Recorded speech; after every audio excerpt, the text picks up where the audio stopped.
But tonight should frustrate Chelsea fans. Chelsea fans should be angry with their team. And as I've said many times before, you can be angry with your team. You can criticise your team without throwing the baby out with the bathwater.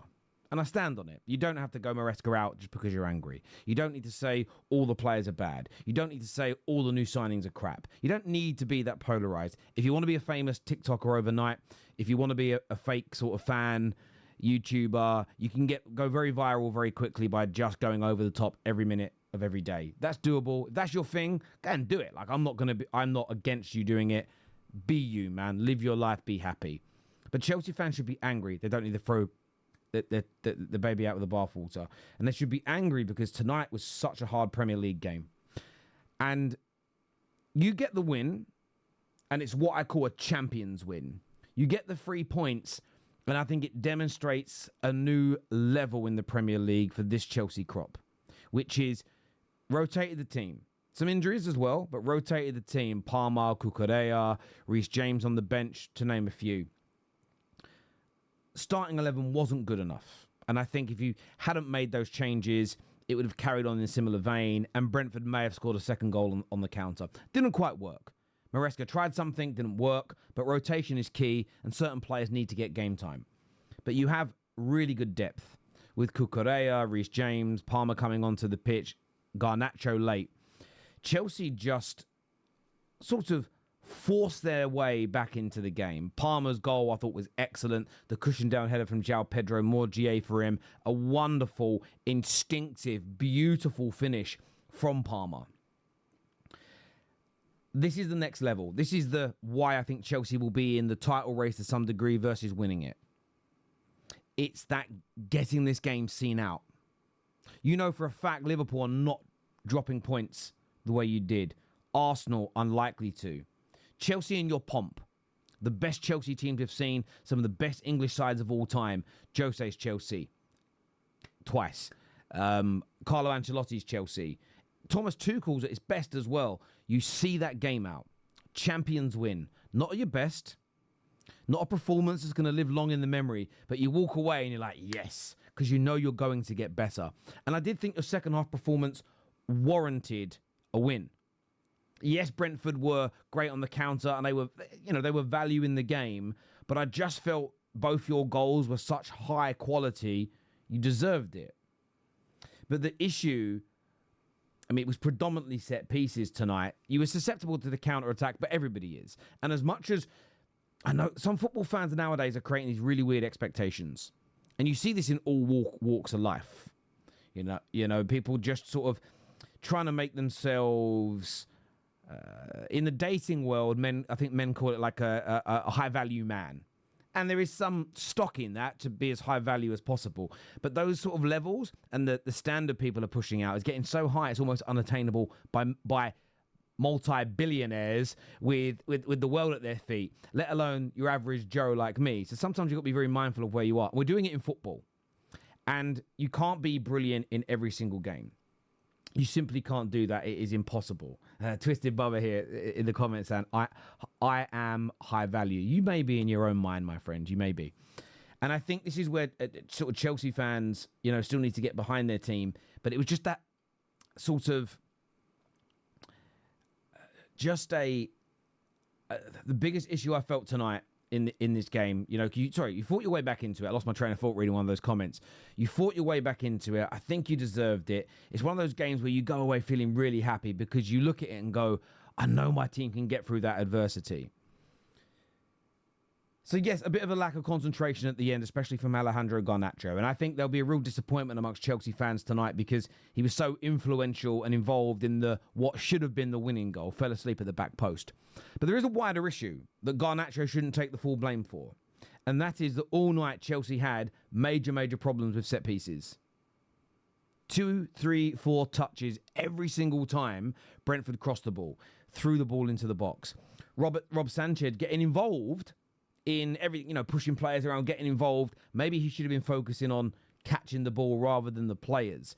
And it's something Maresca's got to look at because we're nitpicking now. We're nitpicking in the analysis of Chelsea because you're a brilliant side. We're nitpicking in the analysis of Chelsea because you need to nitpick. Your club needs to nitpick. That's how Jose won you Premier Leagues. That's how Ancelotti won you Premier Leagues.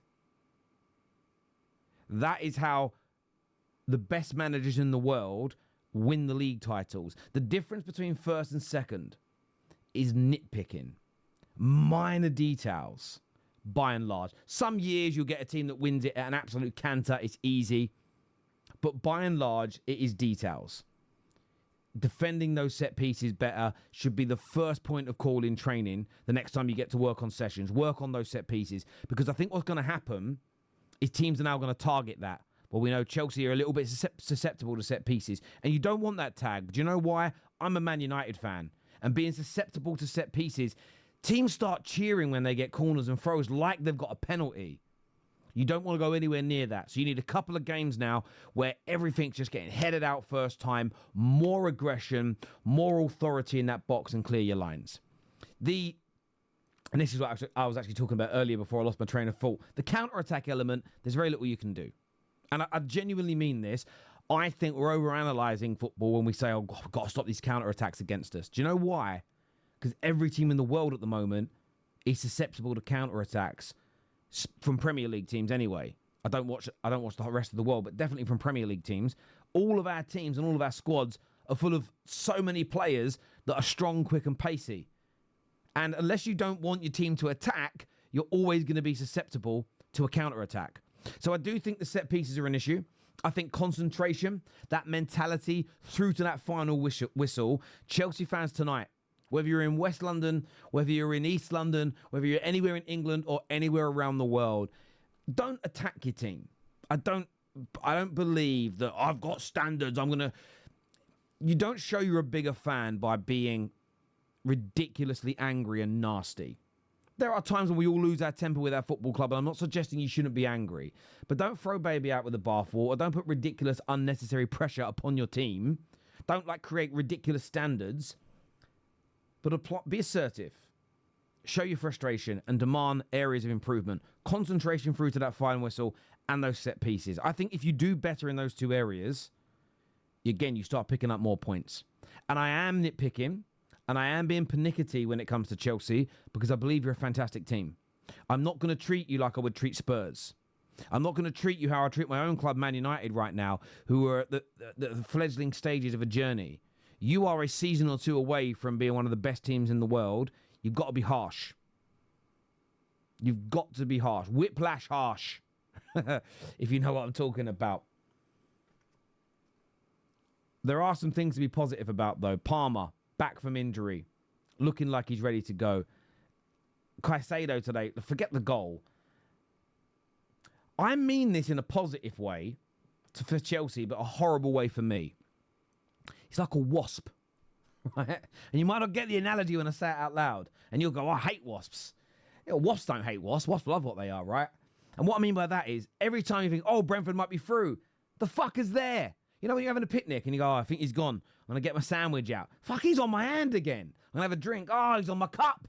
That's what he's like. It's like a wasp around a picnic. Now, it's annoying for me. I'm watching it going, oh, Brentford might be in here. Because, of course, I want jeopardy in the game. I don't really want to see my rivals win football matches. He's just there, isn't he? He don't stop. Relentless. Excellent on the ball as well. And the goal he scored tonight, a shame it will probably be forgotten. Probably be forgotten in the grand scheme of things. I think you've got to be really careful about who you play at fullback, but rotation is going to be key and it's going to be needed because I didn't like the sort of starting 11 that you put out tonight. I felt it was a little bit too clunky and it led to João Pedro dropping too deep, which meant you didn't have a number 9 presence. And there's only one. There was 2 moments in the first half. A long ball over the top to Neto, bad touch, let him down. And there was some really good intricate play, literally in the last 30 seconds of the first half. But that was only doable because somebody was in the 9 position. So I think that when it comes to starting Pedro, you need someone playing 10. You need someone who's a natural 10 or can play 10 comfortably and well to stop João Pedro dropping deep because there's no one else at the moment that's filling them holes. No one else that's filling that gap. And I think it made it easier for Brentford's defending in that regard. But as I say, look, it is big points dropped. It is, because I think every single point this season matters. Every goal matters. What is going to separate the top 3, top 4, top 5, top 6? I don't think it's going to be loads. I don't think it's going to be loads. So that frustration should exist. But look, I want your views. I want your opinions now. Get those comments in. Get the like button hit as well, please. Very important. And turn on that bell notification button, people. Let me know your thoughts.